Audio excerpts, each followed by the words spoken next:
মৌলানা জাফরি আমার class friend. আমরা একসাথে ঢাকা আলিয়া মাদ্রাসা থেকে কামেল পাস করেছি। ওনার বয়স আর আমার বর্তমান বয়স কাছাকাছি, 80-র কাছাকাছি, আমারও 80-র কাছাকাছি।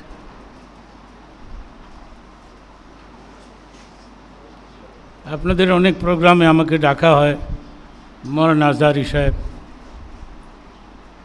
তো আজকের এই প্রোগ্রামে মৌলানা তারেক মনোয়ার আমাকে দাওয়াত দিয়েছেন এবং আমি সময়টা দিয়েছি আপনাদের সঙ্গে কাটাবার জন্য। যাদের সাথে বয়ান করতাম এরা নাই, সব চলে গেছে।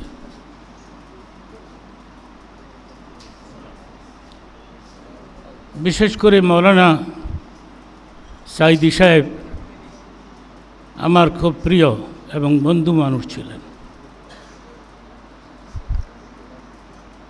মৌলানা জাফরি সাহেব জানে, তারেক মনোয়ার জানে, কিছু ওলামারা জানে।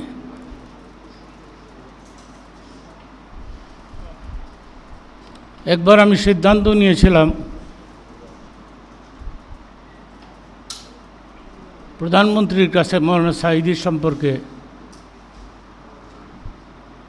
ওনাকে ছেড়ে দেওয়ার জন্য, দরকার হলে গৃহবন্দী করে রাখুক। আওয়ামী লীগের একজন লিডারের সঙ্গে আমি এই পরামর্শটা নিয়েছিলাম। তিনি বললেন, খবরদার, আপনি এই কথা বলতে যাবেন না, আপনিও গিলটি হয়ে যাবেন, আপনাকেও জেলে ধরে নিয়ে যাবে। আইলাম, ভাইজান, আমি জেল খেতেও অনেক ভয় পাই।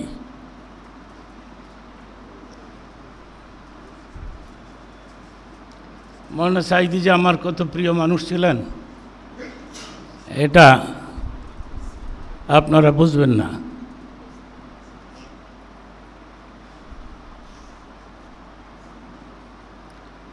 ওনার ফ্যামিলির লোকেরা বলতে পারবে, আমি সাইদি সাহেব যখন জেলের মধ্যে, তখন আমি ওনার বেগমের কাছে কিছু হাদিয়া পাঠাইতাম। এই কথাটা এতদিন পরে আমি আপনাদের সামনে ব্যক্ত করলাম। ওনার সুযোগ্য সন্তান তিনি জানেন। একবার আমি 1 কেজি খাসির গোশত কিনে পাঠাইলাম। বললাম, ভাবি, মৌলানা সাইদি সাহেব খাসির গোশতের ভুনাকে পছন্দ করে, আপনি এটাকে ভুনা পাকায় নিয়ে যাবেন, জেলখানায় তাকে দিবেন, সে খাবে এবং আমার সালাম বলে দিবেন। সবগুলি কথা এবং সত্য, পরীক্ষিত।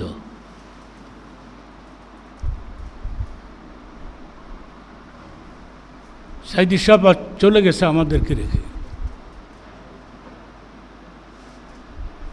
ওনার মতো একজন মুফাসসির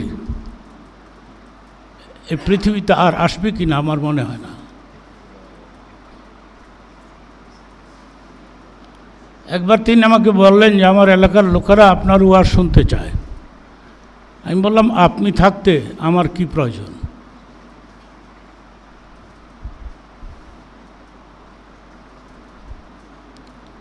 বললেন, এরপরেও তো চাচ্ছে। এরপরে বললাম, একটা সময় আপনি আমাকে বলে দিবেন, আমি যাব।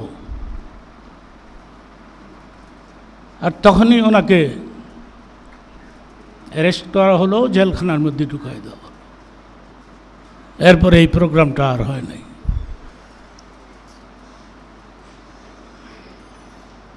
আপনাদেরকে ধন্যবাদ দিছি। আপনারা এতগুলি ওলামা মুফাসসির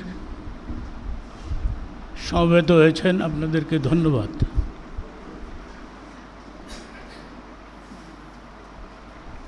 আমাদেরকে একত্রিত হতে হবে এবং একসাথে কাজ করতে হবে। একটা গোল্ডেন চান্স এইবার কিন্তু চলে যাবে, এইবার কিন্তু একটা সুবর্ণ সুযোগ চলে যাবে, এটাকে কাজে লাগাতে হবে।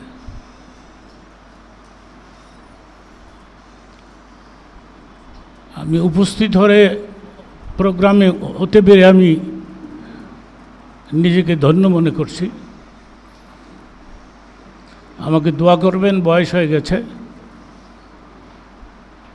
হঠাৎ করে আমিও চলে যাব, সবাইকে যেতে হবে।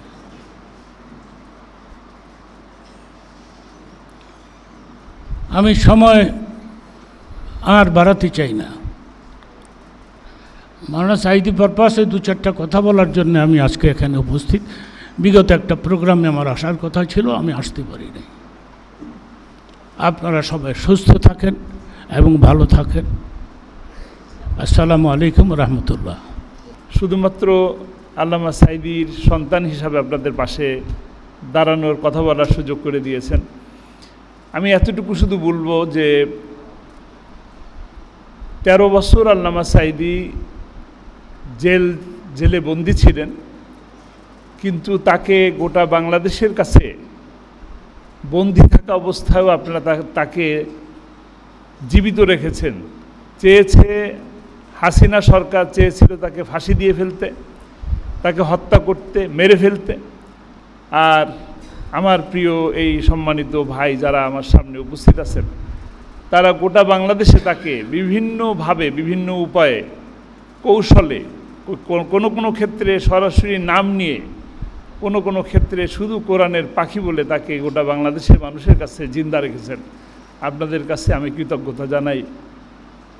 আপনাদের এই ভালোবাসা কোরআনের জন্য। আল্লামা সাঈদীকে মানুষ ভালোবাসে, গোটা বাংলাদেশের মানুষ ভালোবাসে কোরআনের জন্য। আপনারাও ভালোবাসেন কোরআনের জন্য। আল্লামা সাঈদীর থেকে অনেক অনেক জ্ঞানী মানুষ এই বাংলাদেশ সহ গোটা বিশ্বব্যাপী আছেন, কিন্তু তাকে একটু ভিন্নতরভাবে মানুষ ভালোবাসে। এই ভালোবাসার কারণ আমার নিজের কাছে, আমি নিজে ব্যক্তিগতভাবে যতটুকু জেনেছি, বুঝেছি, আরও যা দেখেছি, সমস্ত কিছুর ভিতর থেকে আমি এতটুকু বুঝলাম যে কোরআনকে নিয়ে যারা চর্চা করেন, কোরআনের দাওয়াত যে সমস্ত মানুষের কাছে পৌঁছে দেওয়ার জন্য যারা চেষ্টা করেন, তাদের আল্লাহ রাব্বুল আলামিন এমনিতেই সম্মানিত করেন। সামান্য কিছু করলেই আল্লাহ সম্মানিত করেন। যদি আমরা একটু মাথায় টুপি নিয়ে পাঞ্জাবি পরে আমরা ঘুরি, তাহলে আমরা সম্মানিত হই। আমার মতো মানুষ, আমিও আজকে একটু হলেও সম্মানিত হচ্ছি। কিন্তু আল্লামা সাঈদীর সেই সম্মানটার মূল কারণ ছিল তিনি একটি ঐক্যের চেতনা ধারণ করতেন, কোরআনের দাওয়াত মানুষের কাছে অকপটে বলতেন, নির্ভয়ে বলতেন।